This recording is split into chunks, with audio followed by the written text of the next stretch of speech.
बच्चों class 9 chapter third के part third chapter 9 third के पार्ट थर्ड में फिर से आपका स्वागत है। आप पिछले में पढ़े आप आयंस कैसे बनते हैं इनके बारे में आप देखे थे। पॉलीएटमिक आयंस क्या होते हैं? जब जो चार्ज पार्टिकल होते हैं वो आयन कहलाते हैं। पॉलीएटमिक आयंस में कई एटम जुड़ करके आयन फॉर्म करते हैं। एज एग्जाम्पल ले लेते हैं जैसे CO3 एक कार्बोनेट आयन है जिसमें कार्बन ऑक्सीजन जो है तो इसके कुल टोटल 4 एटम्स जो है तो जुड़ रहे हैं और एक आयन फॉर्म कर रहा है। तो ये पॉलीएटमिक आयन का एग्जाम्पल है। ठीक, अब इसके बाद हम देखते हैं बैलेंस इलेक्ट्रॉन क्या होता है। आप एक एलिमेंट के स्ट्रक्चर में आप अभी पढ़े थे कि एलिमेंट में आउटर सेल में नंबर ऑफ एक निश्चित नंबर ऑफ इलेक्ट्रॉन हुआ करते हैं। ठीक, जो आउटर सेल में जो इलेक्ट्रॉन होते हैं उसी के आधार पे ये बैलेंस सेल या बैलेंस इलेक्ट्रॉन होते हैं। जो आउटर सेल आप बोरबरी स्कीम में देखे थे कि 2, 8, 18, 32 का जो है इलेक्ट्रॉन हर सेल में इंटर करते हैं। ठीक, अब इस कार्बन के केस में हम देखें तो कार्बन में ये K सेल हुआ और ये L सेल हुआ। ठीक, और कार्बन का जो एटॉमिक नंबर है वो 6 है, इसलिए इसमें 2 और 4 जो हो तो कन्फिग्रेशन हुआ। आउटर सेल जो है उसमें मैक्सिमम कितने इलेक्ट्रॉन है? 4, और स्टेबिलिटी के लिए कितने होने चाहिए? 8 इलेक्ट्रॉन होने ज़रूरी होते हैं। तो अब इसमें 4 है और ये जो बाहर सेल है जिसमें कि इलेक्ट्रॉन कम है, इस सेल को हम क्या बोलेंगे? बैलेंस सेल बोलेंगे। ठीक, बैलेंस सेल बोलेंगे। और बैलेंस सेल में जो इलेक्ट्रॉन है वो बैलेंस इलेक्ट्रॉन कहलाएंगे। ठीक, बैलेंस इलेक्ट्रॉन कहलाएंगे। जो इलेक्ट्रॉन्स है वो बैलेंस इलेक्ट्रॉन कहलाएंगे। तो इस प्रकार से ये valence shell valence electron clear हुआ। अब बैलेंसी कैसे क्लियर करते हैं? जितने भी आउटर सेल में इलेक्ट्रॉन है उसमें 8 इलेक्ट्रॉन होने के लिए जो कम इलेक्ट्रॉन है वो उसकी बैलेंसी कहलाएगी। कार्बन के लिए बैलेंसी हम देखें तो कार्बन की बैलेंसी हम यदि निकालें तो valency equal to 8 minus valence electron. ठीक, तो बैलेंस इलेक्ट्रॉन 8 है, 8 में माइनस ये बैलेंस इलेक्ट्रॉन इसमें कितने? 1, 2, 3, 4। इसका बैलेंस इलेक्ट्रॉन कितना है? 4 बैलेंस इलेक्ट्रॉन। तो 8 माइनस 4 किए तो क्या आया? 4। इसकी बैलेंसी क्या हो गई? बैलेंसी ऑफ कार्बन क्या हो गया? 4 हुआ। ठीक, तो इस प्रकार से हम बैलेंसी नाप देखते हैं। ठीक, अब यहाँ पे एक और बात है कि इसमें ये रूल हर जगह पे नहीं लगती। जो इस एक बैलेंसी और होती है जिसे हम वेरिएबल बैलेंसी बोलते हैं। वेरिएबल बैलेंसी में क्या है कि जैसे फास्फोरस जिसकी बैलेंसी 3 और 5 मतलब एक बैलेंसी ना होकर के 2 बैलेंसी हो, वेरिएबल बैलेंसी होती है। कई बैलेंसी होती है वेरिएबल बैलेंसी में, इसमें ये फार्मूला काम नहीं करता। ठीक है, तो बैलेंसी का फार्मूला क्या है? 8 माइनस बैलेंस इलेक्ट्रॉन। इस प्रकार से आप क्लियर कर सकते हैं। अब जैसे ले लेते हैं ऑक्सीजन, तो ऑक्सीजन में जो है तो ऑक्सीजन का कन्फिग्रेशन करें तो 2 और 6 क्योंकि 8 होता है। अब 2 और 6 है तो 8 माइनस 6 इक्वल टू 2। इसकी क्या हो गई बैलेंसी? 2 बैलेंसी हो गई ऑक्सीजन की। ठीक, इस प्रकार से हम बैलेंसी जो क्लियर करते हैं। ठीक, अब आगे हम इसी बैलेंसी और आयन के आधार पे हम कुछ फार्मूले बनाएंगे, कंपाउंड्स के फार्मूले बनाएंगे। कंपाउंड का फार्मूला किस प्रकार से लिखा जाता है इसके बारे में हम जानेंगे। कंपाउंड का फार्मूला के लिए पहले हम उस आयन से रिलेटेड कुछ चीज़ें समझ लेते हैं। जैसे आयन में आप देखे थे कि मोनोएटमिक, पॉलीएटमिक, इस प्रकार से कई टाइप के आयन्स हो सकते हैं। ठीक है, जैसे कि एटमोसिटी में आप आयन एटम होते थे उसी प्रकार से एटमोसिटी के आधार पे जो तो आयन्स भी हो सकते हैं। अब जैसे यहाँ पे हम इसमें एग्जांपल लेते हैं HCl का। HCl के फार्मेशन की बात करें तो HCl में 2 एलिमेंट है, एक है हाइड्रोजन और दूसरा है क्लोरीन और हाइड्रोजन 2 एलिमेंट है। इनकी यदि हम स्ट्रक्चर को देखें तो हाइड्रोजन में एक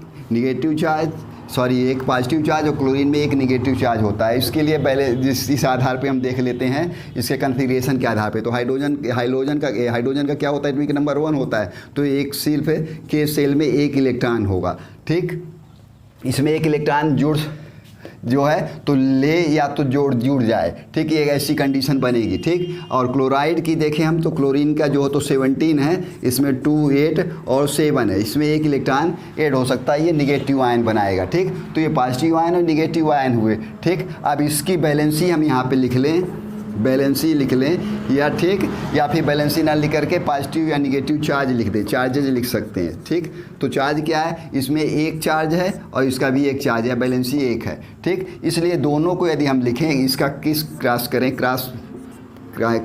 तो क्या होगा? ये हाइड्रोजन के लिए इस क्लोरीन की जो वैलेंस E1 और इस क्लोराइड के लिए हाइड्रोजन की 1 यानी HCl। ये हो गया HCl का फार्मूला। इस प्रकार से लिखे। अब जैसे और कोई दूसरे देख लेते हैं, जैसे H2S की बात करें तो H2S सल्फ़र जो होता है सल्फाइड के लिए सल्फाइड की जो होती है वो उसकी जो तो डबल निगेटिव चार्ज होंगे और ये जो डबल निगेटिव चार्ज है और इसका हाइड्रोजन का जो तो 1।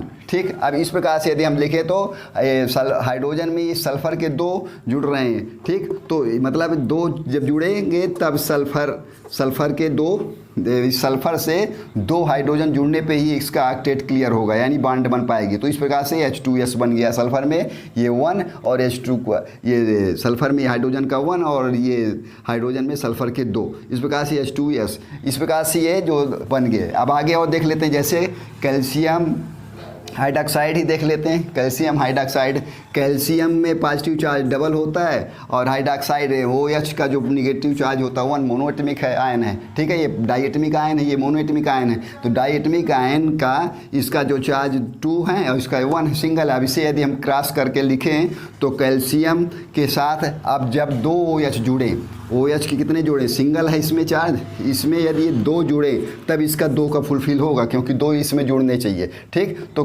हाइड्रॉक्सिल आयन 2 जब कैल्शियम आयन में जुड़ेंगे तब ये क्लियर होगा और ये कंपाउंड फॉर्म होगा। इस प्रकार से कैल्शियम हाइड्रॉक्साइड जो 2 हो रहे हैं इसके लिए यहाँ ब्रैकेट में हम लिख रहे हैं 2। ठीक, इसी प्रकार से और दूसरे एग्जाम्पल ले लेते हैं, जैसे ले लेते हैं CCl4 ही लेते हैं। CCl4 कार्बन और क्लोरीन। ठीक, तो क्लोरीन कार्बन के कितने होते हैं, कार्बन के जो है तो 4 हैं। ठीक, वैलेंसी 4 है। क्लोरीन में क्या है, सिंगल है। अब एक कार्बन में क्लोरीन जुड़ने हैं तो कम से कम 4 होंगे तब कार्बन का ऑक्टेट क्लियर होगा।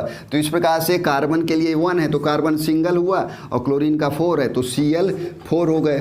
4 क्यों, कार्बन के 4 जो तो वैलेंसी इलेक्ट्रॉन है, इसमें कम से कम क्लोरीन के 4 जुड़ने चाहिए तो CCl4 इस प्रकार से बनेगा। अब में MgCl2 जैसे बन है एक दूसरा एग्जाम्पल। नेक्स्ट है Mg मैग्नीशियम क्लोराइड। तो मैग्नीशियम और क्लोरीन का एक निगेटिव चार्ज होता है, मैग्नीशियम में डबल पॉजिटिव चार्ज, मतलब ये डाइएटमिक आयन है और ये मोनोएटमिक आयन है। अब इस आधार पे देखें तो ये 2 और इधर 1 क्रॉस मल्टीप्लाई करो तो क्या होगा, तो Mg और Cl में ये Mg एक क्यों है, Mg सिंगल क्यों है, क्योंकि 1 है क्लोरीन में।